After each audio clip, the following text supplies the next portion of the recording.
Chauhan online એજ્યુકેશનમાં આપનું હાર્દિક સ્વાગત કરું છું। આજે આપણે ધોરણ 9 ની અંદર ચેપ્ટર નંબર 10 વર્તુળમાં છેલ્લા જે આપણે છે લેક્ચર તૈયાર કરવા જઈ રહ્યા છે। આમાં જે દાખલા જે શીખવાના છો તમે ખૂબ જ મહત્વના છે આગલા સ્ટાન્ડર્ડ માટે, અને તમે જે અત્યાર સુધી અભ્યાસ કરેલો છો એ બધાનો અહીંયા તમને ભાગ આપેલો છે। આકૃતિ જોઈએ, આકૃતિના આધારે શું કહેવા માંગે છે રકમને આપણે જોઈએ। આકૃતિમાં ખૂણો ABC, ABC ક્યાં બને છે? A, B અને C એ કેટલા અંશનો આપેલો છે? 69। તો અહીંયા લખીએ આપણે ABC બરાબર 69। ઓકે, માય મિસ્ટેક છે, અહીંયા તમારી પાસે ખૂણો ABC એટલે આ જે B ખૂણો જે બને છે કેટલાનો છે? 69 નો। પછી ACB, ACB આ કેટલાનો છે? 31 અંશનો ખૂણો છે। તો આપણી પાસે શોધવાનું શું છે? BBC, BBC આ ખૂણાનો ભાગ શોધવાનો છે।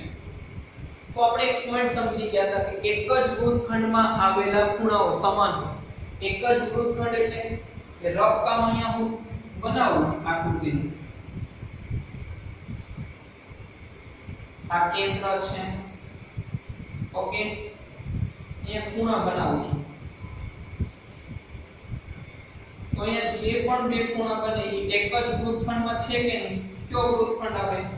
લઘુ વૃત્તખંડ। તો એક જ વૃત્તખંડમાં આવેલા ખૂણા કેવા હોય? સમાન હોય। તો આપણે શોધવાનો કયો ખૂણો છે? D ખૂણો। આ ખૂણો શોધવાનો છે।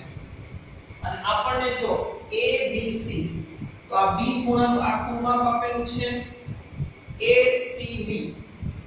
ACB તો આ C ખૂણાનું માપ તમે આ જે ત્રિકોણ બને છે ને A, B અને C, B નું 69, C નું 31, તમે એક ખૂણાનું માપ ત્રિકોણ ઉપરથી મેળવી દો ને, આ એક ખૂણાનું માપ આવી જાય તો આપણે રિયલમાં શોધવાનું છે D ખૂણો, પણ A અને D એક જ વૃત્તખંડમાં આવેલા ખૂણા છે, તેથી A નું જેટલું માપ આવશે એટલું એટલું કોનું માપ કહી શકીએ? D ખૂણાનું માપ કહી શકીએ। અને પેલા ખૂણો જે ત્રિકોણ ABC નું માપ આપણે મેળવ્યું તો આ મૂકીએ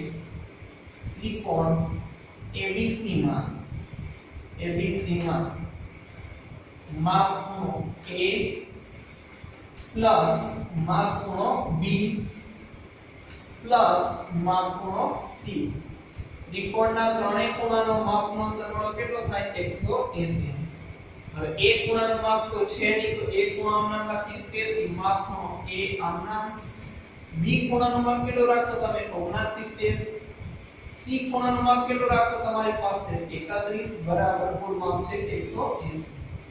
તેથી માપ ખૂણો A આ બંનેનો પ્લસ કરી દે। 69 માં પેલા 1 ઉમેરશો એટલે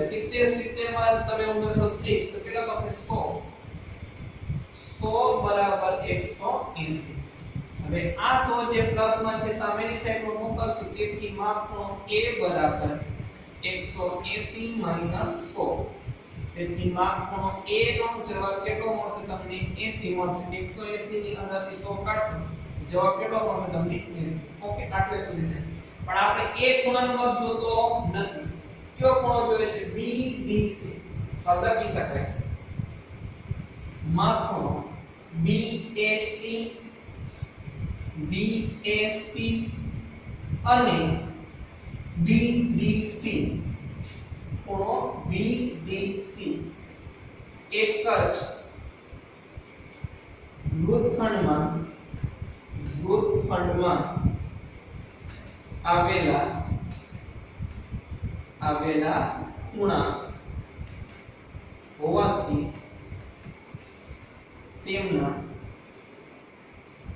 તેમના માપ સમાન હોય। તેથી શું લખી શકાય? નામ લખી શકાય માપ ખૂણો BAC ઇક્વલ ટુ માપ ખૂણો BBC। તો એ ખૂણાનું માપ છે તો અહીંયા લખી શકાય માપ ખૂણો ABAC, માપ ખૂણો BAC બરાબર કેટલું થશે? 80। તો માપ ખૂણો BAC ઇક્વલ ટુ માપ ખૂણો BDC, તેથી માપ ખૂણો BDC બરાબર પણ કેટલો થશે 80 અંશ કારણ કે એક ખૂણાનું માપ તમારી પાસે 80 હોય તો ડી ખૂણાનું માપ પણ કેમ થશે 80 કારણ કે એક જ વૃત્તખંડમાં આવેલા ખૂણા કેવા હોય છે સમાન હોય છે આટલું ઈઝી છે તમારે શું ધ્યાન રાખવાનું એક જ વૃત્તખંડમાં કયા ખૂણા બને છે એનું તમારે પ્રોપરલી ધ્યાન રાખવું પડે નેક્સ્ટ રકમ જોઈએ તો હજી તમને આગળનો એક્સ્ટ્રા સમજાશે બહુ મસ્ત સમજાશે જો આકૃતિમાં વર્તુળ પર ચાર બિંદુઓ છે A B C D આવેલા છે AC અને BD એ બિંદુ છેદે છે આ AC અને BD કયા બિંદુ છેદે છે E બિંદુ એ પણ આકૃતિમાં જોવાય છે કે જેથી BEC 130 નો થાય અને ECD 20 અંશનો થાય તો શું શોધવાનું છે BAC હવે જો BAC માં આ ખૂણાનો જવાબ જોઈએ છે તો મને જો આ ખૂણાનો જવાબ જો મારી પાસે થઈ જાય ને D ખૂણાનો જવાબ જો મારી પાસે થઈ જાય તો એક જ વૃત્તખંડમાં આવેલા છે કે નહીં એક વૃત્તખંડમાં આવેલા છે તો જેટલું D ખૂણાનું માપ આવશે એટલું કોના ખૂણાનું માપ આવશે A ખૂણાનું તો મારે સૌથી પહેલા શું જોઈએ D ખૂણાનું માપ જોઈએ તો D ખૂણાની અંદર થોડીક આકૃતિને ફેરવું જો અહીંયા જોજો ખાસ શું સમજાવવા માંગુ છું અહીંયા D છે અહીંયા C છે અહીંયા E છે તો આ C નું માપ છે 20 E નું માપ આપેલું નથી E નું માપ આ બાજુના ત્રિકોણનું છે આપણે આ બાજુ તો આ બાજુનું E નું માપ જો મને કંઈ પણ મળી જાય જેમ કે 50 મળી જાય તો આ ત્રિકોણ થઈ જાય કે ન થઈ જાય ECD તો આના ત્રિકોણની અંદર 180 નો ઉપયોગ કરી અને D નું માપ ગણી લો D નું જેટલું માપ આવે એટલું કોનું માપ આવે A નું માપ આવે તો મારે પેલા E નું માપ જોઈએ છે તો E નું માપ મારે જો આપણે E ખૂણાનું માપ જોતું હોય તો ઉપરની આકૃતિ જો BD તો જો અહીંયા બનાવું છું BD અહીંયા B બિંદુ અહીંયા D બિંદુ પછી EC રેખાખંડ અહીંયા E બિંદુ છે અહીંયા C બિંદુ BEC નું માપ કેટલું છે 130 અંશ તો આ બાજુનું માપ મેળવો કારણ કે જો તમે અહીંયા જોઈ શકો છો આ જે આકૃતિ છે કોની કહેતા હતા રેખીય જોડ પણ અહીંયા પણ એ જ વસ્તુ બને છે રેખીય જોડ તો આમ લખી શકાય BEC આ મૂકું છું માપ ખૂણો BEC પ્લસ માપ ખૂણો DEC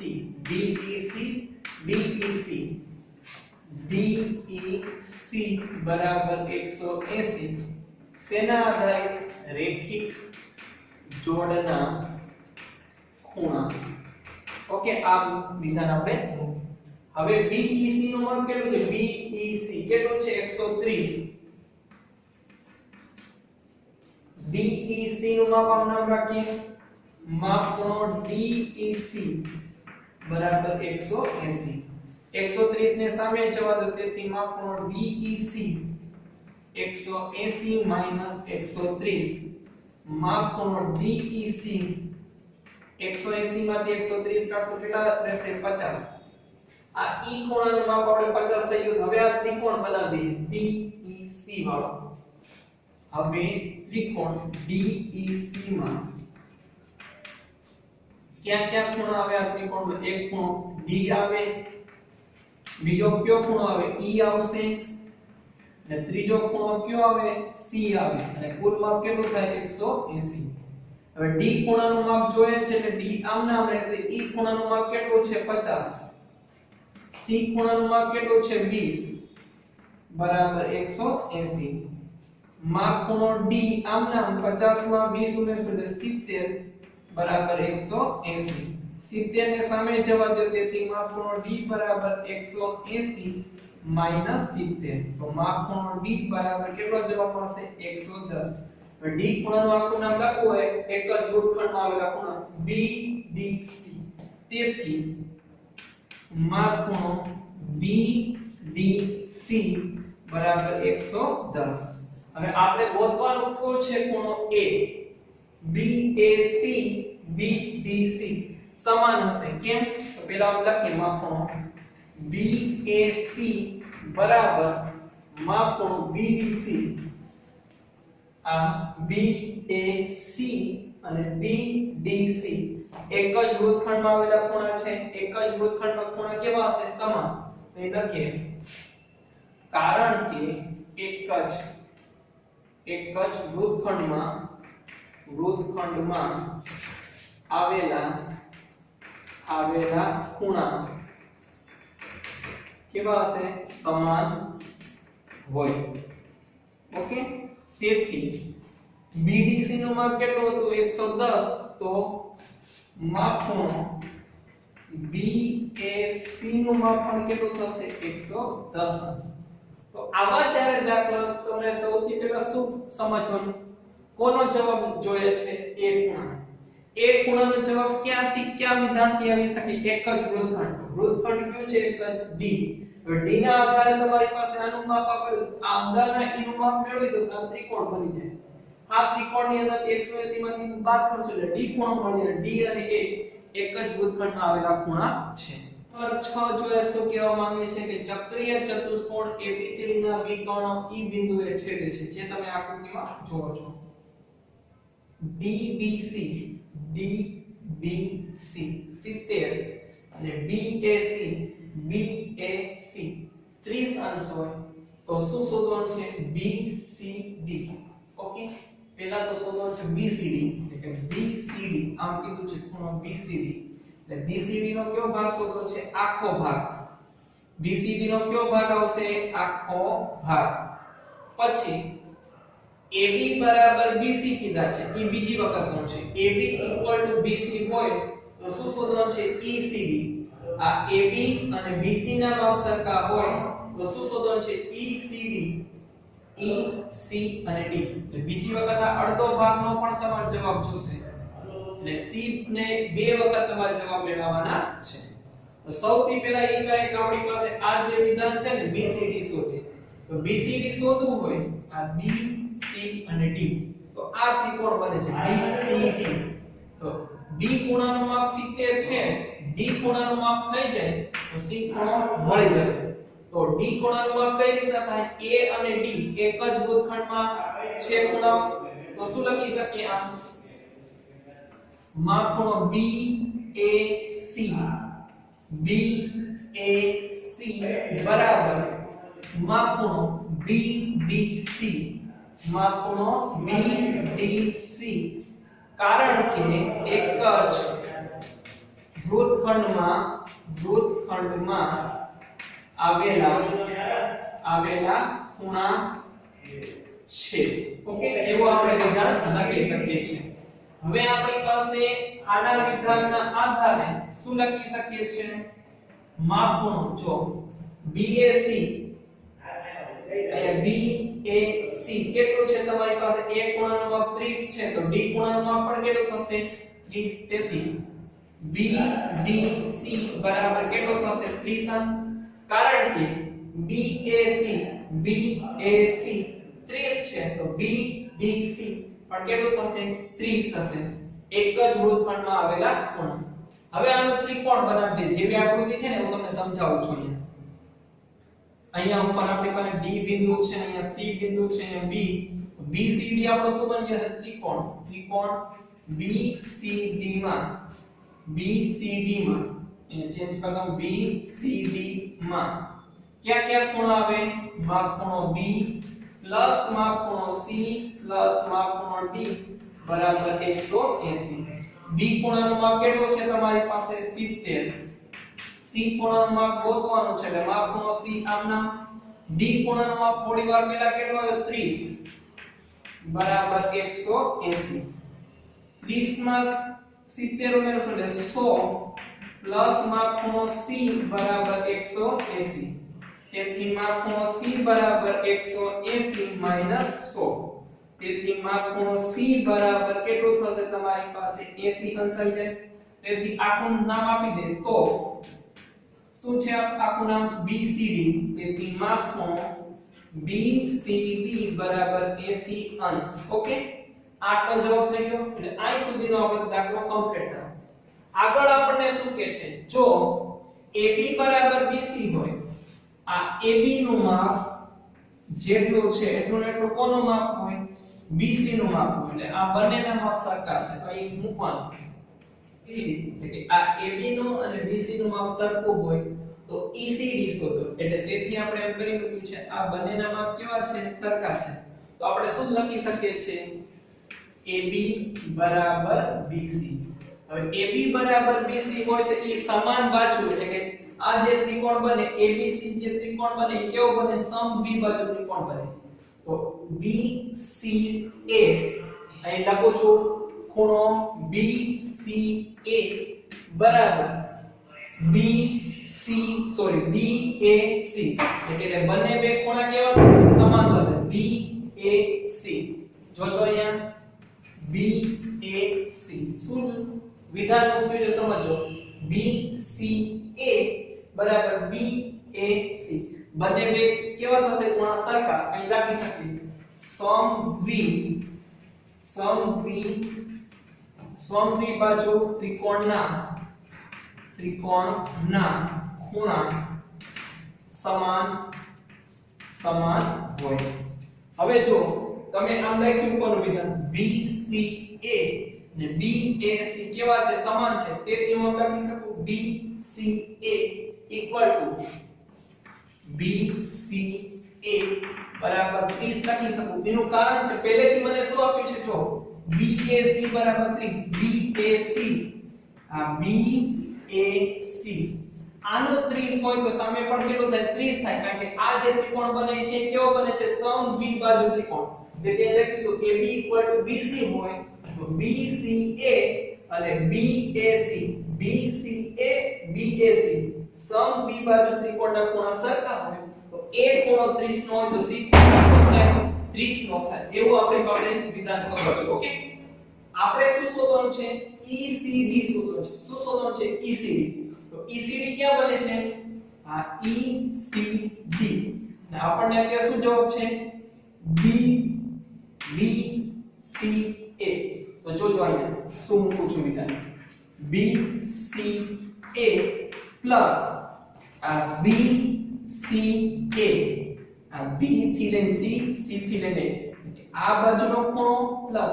ECD ખૂણો ECD તો આખો શું બને આખો C ખૂણો બને છે આખો C ખૂણો તો આખા C ખૂણાનું શું નામ આપ્યું છે તમે BCD આપ્યું છે BCD એ આખો ખૂણો છે આ B થી લઈને C થી લઈને D આ આખો ખૂણો છે એના બે ભાગ પડ્યા હતા ક્યાં બે ભાગ પડે છે BCA એટલે કે આ બાજુનો ખૂણો અને ECD આ બાજુનો ખૂણો તો આપણે BCA એટલે કે આ બાજુનો ખૂણો ECD એટલે કે આ બાજુનો ખૂણો તો આખાનું શું નામ બની જશે BCD તો અહીં લખીએ આખા ખૂણાનું નામ BCD ઓકે BCA કેટલું છે 30 ECD શોધવું છે ECD અને BCD નું કુલ માપ પહેલેથી તમારી પાસે આવેલું છે કેટલું છે 80 તેથી માપનો ECD 80 30 ને સામે જવા દો એટલે કેવો થઈ જશે માઈનસમાં તેથી માપનો ECD 80 માંથી 30 કાઢશો એટલે શું રહેશે તમારે 50 જવાબ આવી જશે શું સમજવાનું છે કે સૌથી પહેલા આપણે C નું આખું માપ ગોતવાનું છે BCD તો BCD શેના આધારે મળશે A ખૂણો અને D ખૂણો એક જ વર્ગખંડમાં છે A ખૂણાનું માપ પહેલેથી આપેલું છે D ખૂણાનું માપ પહેલેથી કેટલું થશે 30 ત્રિકોણ બનાવતો આને જેવો DBC તો શું ત્રિકોણ બનાવ્યો BCD તો BCD ના ખૂણો B ખૂણો C અને ખૂણો D ખૂણો B ખૂણો C ખૂણો D બરાબર 180 B નું માપ પહેલેથી છે 70 C નું માપ ગોતવાનું છે D નું માપ પણ 30 થઈ ગયું છે 70 ને સામે જવા દો એટલે માઈનસમાં તેથી C ખૂણા બરાબર 180 માંથી 100 કાઢશો એટલે 80 એટલે કે BCD નું માપ થઈ જશે 80 અહીંયા સુધીનો દાખલો પૂરો થાય હવે તમને આગળ શું વિધાન કહે છે કે BC અને AB બરાબર BC સમાન છે આ બંને બે બાજુ સમાન હોય તો સમદ્વિબાજુ ત્રિકોણ બને સમદ્વિબાજુ ત્રિકોણના ખૂણાના માપ કેવા હોય સરખા હોય તેથી AB બરાબર BC લખ્યું તો કયો ખૂણો બને BCA અને BCD BAC સમાન હશે BCA BAC સમાન છે તેથી આ A ખૂણાનું માપ 30 હોય તો C ખૂણાનું માપ પણ કેટલું થાય 30 તેથી મેં શું લખ્યું BCA બરાબર 30 હવે આપણે શું ગોતવાનું છે C ECD તો આ બાજુનો ભાગ અને BCA આ બાજુનો ભાગ આ બે બાજુ ભેગી કરો એટલે શું બની જશે BCD આખો ભાગનો જવાબ પહેલેથી છે 80 તેથી BCA કે આ બાજુનો ભાગ ECD આ બાજુનો ભાગ = BCD પ્રોસેસ કર્યો જવાબ મળી જશે થેન્ક યુ